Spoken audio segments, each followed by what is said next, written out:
What's up guys, and welcome back to the channel. In today's video, I'm down at Champion Car Company trading in my 2017 TRD Off-Road for a 2017 TRD Sport. Now this is just for the day. If you guys are a follower of the channel, you know I could never part with my Tacoma. I love it that much, but there's a special treat that we get to do behind the wheel of this TRD Sport. So a quick walk around of this model. We have the Toyota grille, which just gives it a really cool design.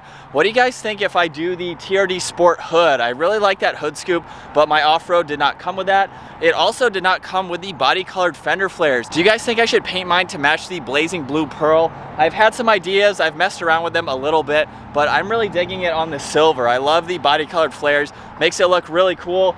This model also has the Nitto Ridge grapplers. I've had 3 sets of those. I absolutely love that tire. This has a Fox suspension all around. We have the roof rack up top. Do you guys think I should do that as well? I'm just getting ideas today from this one truck. I really love the stance of it, and that roof rack definitely adds a great touch to it. So that's a quick walk around of the exterior of this truck.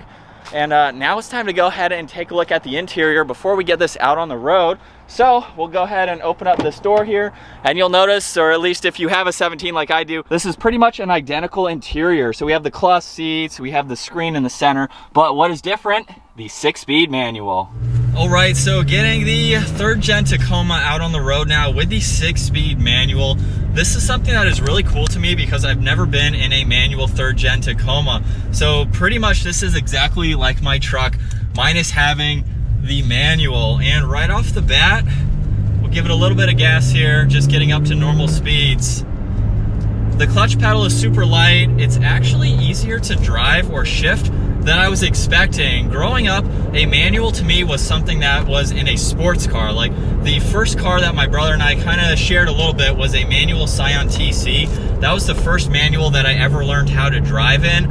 And to me, just growing up, every car that had a manual should be a sports car. Like that was my perspective of it. Just rolling through the gears in a manual made it a lot more fun and driver engaging. I've had a few manuals over the last few years, and I currently have a manual R8, and I just love driving that with the manual. Like it feels a lot more driver engaging, but this is really easy to drive. I wasn't expecting that for a manual truck. Like my Tacoma is an automatic. I wanted to have the crawl control, and you couldn't get crawl control with the manual. But at the same time, there's also benefits to driving a manual, and especially going off-road. So if you're a real hardcore off-road enthusiast, you're probably going to go with the manual just because you can control the gears a little bit better off-road. And of course, even on the road, you can control the gears as well, which is another big advantage for the manual Tacoma. If you're familiar with the 3rd gen Tacomas, the automatics don't really have a good gearing ratio. The stock gearing ratio in the automatics is a 390, whereas in the manual, it gets a 430. So right off the bat, the manual has a better gearing ratio.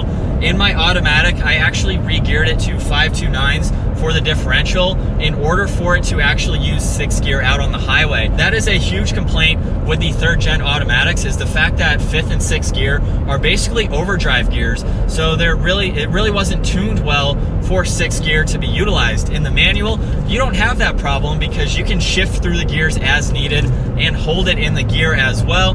You can even rev match on the downshifts, which I wasn't again, I'm expecting to do this in a sports car, not in a 4-door pickup truck that you can just drive to the grocery store here and there. So even rev matching on the downshifts, it's very easy. I am changing my opinions now. I've had my automatic Tacoma for 3 years now. I've put 35,000 miles on it.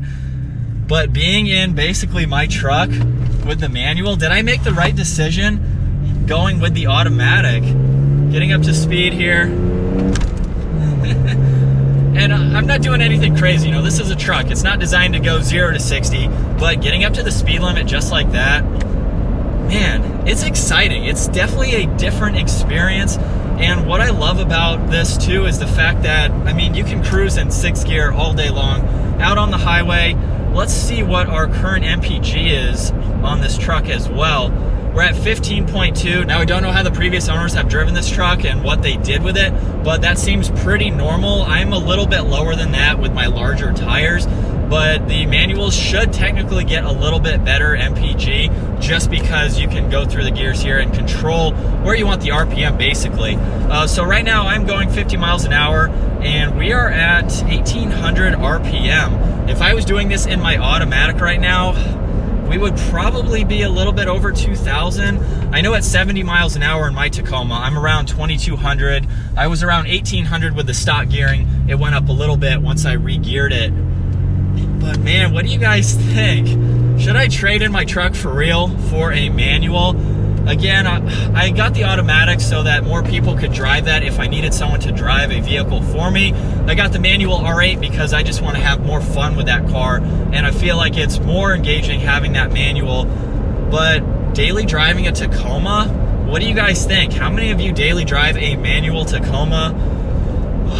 I don't know now, you guys. Like, this is a lot of fun to drive. I am excited, and it's so much fun to drive.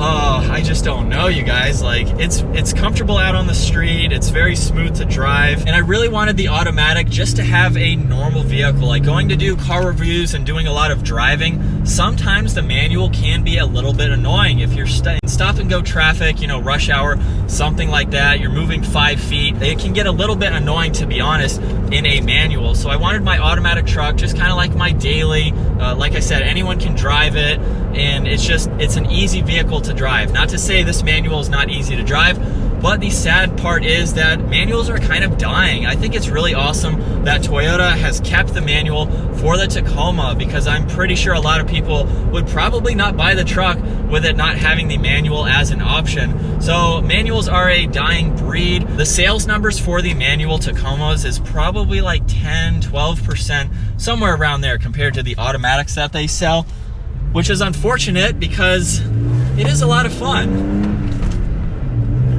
Now, you're not, oh man, like, I'm not getting up, you know, 0 to 60 like I would in my car, but even going through the gears, I do admit, it's pretty cool. It's pretty awesome. And there's no shortage of space with the dead pedal here, so I have plenty of room aside from the clutch there, so I can rest my leg out and just drive this as a daily. You know, once you're up to the speed limit, you're just cruising now like normal in my truck. So what are your guys' thoughts? Comment down below. If you have a Tacoma and you went with the manual, why did you go with the manual? If you have an auto, why did you go with the auto? And if you don't have a Tacoma, you're looking for one, which one do you think you would get and why? I'm really curious to see what you guys think, because I know I've had a lot of comments on my truck, why didn't I go with the manual? And I've already answered that in today's video, but do I regret that decision? I don't know, you guys. Like, we'll go ahead and get up to the speed again here. It's so easy to drive, and I know I'm saying that now, I've only put a few miles on it, but if I was actually driving this in a real world situation, like, you know, my own personal vehicle, I think the manual would kind of get maybe a little old, and I don't mean that in a bad way. Like I said, I love manuals. My R8 is a manual, but sometimes I just want to get in and not have to worry about that, you know, just drive wherever I'm going to do reviews and things like that. Oh man, but did I make a wrong decision in getting the automatic? I also really do want to get a project Tacoma at some point, and maybe I can do that and get a manual and have a little bit more fun with that. Maybe gear it towards off-roading a little bit more. So let's go ahead, now that we've put some highway or, you know, some road miles on it, and it drives great. Like I said, it's very smooth. You can rev match the downshifts, which I'm not used to doing in a truck. The pedals are super close, so I can heel toe downshift really easily. But let's go ahead and get this off the pavement and see how it performs. Since this is a TRD Sport with 4-wheel drive, I am off the clutch right now in first gear. We are into the grass right now, and it's a lot easier to drive than I thought. We're going, I don't know, 1 or 2 miles an hour, and it's not stalling on me. When I think of a manual, I think of, you know, rolling through the gears. You're constantly using the clutch and the gas, and even on the brake, but I'm not touching anything right now. We are going downhill, but I figured that this would be a lot more difficult because of having to push the clutch in, take the clutch out, you know, like in stop and go traffic, when you're constantly having to move, you know, 2 or 3 feet, stop, move or 2 or 3 feet and stop. But I'm not even touching the clutch right now. I'm wondering if it's going to stall at all, but we're going uphill right now, and not even, this is 2-wheel drive. I'm not even on the gas, That is very surprising. Oh, we're starting to, okay. Starting to stall a little bit. Had to give it some gas there. But man, that is a lot easier than I was expecting. So we're gonna go ahead and do that again. We'll put it into 4 low to see the gearing ratio and how that differs. I'm gonna start at the bottom of this hill. So I'm in neutral. I just went ahead and engaged in 4 low. And one thing that with off-roading, you're not going at high speeds unless you're doing like desert running. So for the trails that I do, I'm usually not even going over 10 miles an hour. It's very slow situations crawling through the trails. So you're probably only going to be in 1st and 2nd gear. I was thinking you might even be in 3rd or 4th, but there's no way. So I'm gonna go ahead and let my foot off the clutch. I'm not giving it any gas at all. And we are off the clutch and the brake, climbing up this massive hill for today's video. This is impressive. I've never done this before. And yes, I know this is not a hill by any means for off-roading. It is what we have to work with today for Champion's vehicle here, but that is incredibly impressive. Just putting it into 4 low, not touching the gas or the brake. Oh my gosh, you guys, I don't know if I made a wrong decision, because honestly, this is a lot of fun. We're gonna go back down this hill to see. I'm gonna go ahead and give it a little bit of gas now. I was not expecting that. I figured you'd have to feather the clutch a lot more than I am right now. I am basically driving it like my automatic right now. We're gonna go ahead and put it into reverse. I'm sure it does the same thing. I'm not even touching the gas pedal right now. This is awesome. I really wish I could take this now on the trails and see what is more fun in a real world test, this or my automatic Tacoma, because I'm not using the clutch as nearly as much as I thought. And even just going back down this giant hill for today, I'm back off the gas. And we're just crawling. So that's that upgraded gearing ratio for the manual that it has. And I would assume that is why we are able to crawl at such a low speed. We're going 1 mile an hour right now, and I don't have my foot on the clutch. In general, I would think you do. Like coming from the sports car, you can't really go 1 mile an hour with your foot off the clutch, because the car is going to be going 3, 4, maybe 5 miles an hour. So technically you could go through the trails without even having your foot on the clutch and just drive through the trails, use it as needed. You guys, I am incredibly impressed with the manual. I wish I was able to drive one before I bought my truck, and I know I'm going in circles right now, but I really wish that I could have drove one before I bought mine, and that may have persuaded me to get a manual. This is a lot of fun. Huge shout out to Champion Car Company again for letting me take out the manual 3rd gen Tacoma. What are your guys' thoughts? Comment down below. This is just a blast, and this is so much fun, you guys. But comment down below, would you rather have a manual 3rd gen or an automatic 3rd gen? Which one and why? But that's gonna wrap it up for today's video, getting to check out a manual Tacoma. Comment down below if you enjoyed it, give it a huge thumbs up, and consider smashing that subscribe button if you guys wanna stay up to date on our daily uploads, and I'll see you guys in the next video.